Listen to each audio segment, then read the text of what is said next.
નમસ્કાર મિત્રો, ગત રોજ વલસાડની રોલા ગામ ખાતે યોજાયેલ નમોત્સવ કાર્યક્રમમાં ભાજપ અને તેમના યુવા કાર્યકર્તાઓએ ખૂબ વાહવાહી કરવા માટે મોટો કાર્યક્રમ તો યોજ્યો, પરંતુ દેશના ચોથા જાગીર સાથે જે અપમાન થયું છે, જે રીતે મીડિયાની અવગણના કરી તેમના સિક્યોરિટી ભાજપના નેતા જે અપમાન કર્યું છે એ બદલ અમારા એક યુવાન છે વલસાડમાં જે જાગૃતતા દાખવે છે તેમને એક સવાલ છે.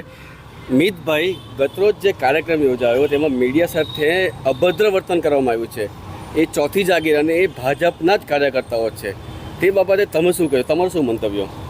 મારે તો સૌપ્રથમ ભાજપના દરેક મોટા નેતા અને કાર્યકર્તાઓને એટલું જ જણાવવાનું કે મીડિયા એટલે આપણા સંવિધાનનું ચોથું સ્તંભ કહેવાય અને મીડિયાએ સત્ય ઉજાગર કરવું અને મીડિયા આપણે આવનારા દિવસોમાં જોયું છે અને પાછલા દિવસોમાં પણ જોયું છે મીડિયા જે રીતે સત્યને ઉજાગર કરે છે.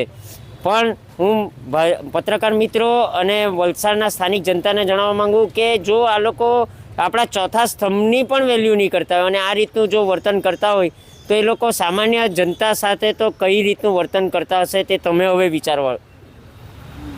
આ હતા મિતભાઈનો જવાબ. મિત્રો, હદ ત્યારે થઈ કે ભાજપના જ નેતા આજે કાર્યક્રમ આયોજન કર્યું હતું, તે જ ભાજપના નેતાએ અમારા ભાજપ જિલ્લા મીડિયા કન્વીનરનું પણ અપમાન કર્યું એમને સિક્યોરિટીએ.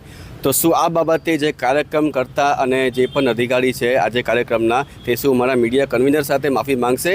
જે રીતે મીડિયા નારાજ છે, શું આવનાર સમયમાં આવી રીતે જ મીડિયા બદનામ થતી રહેશે? Subhash Thakor, V50 news, Valsad.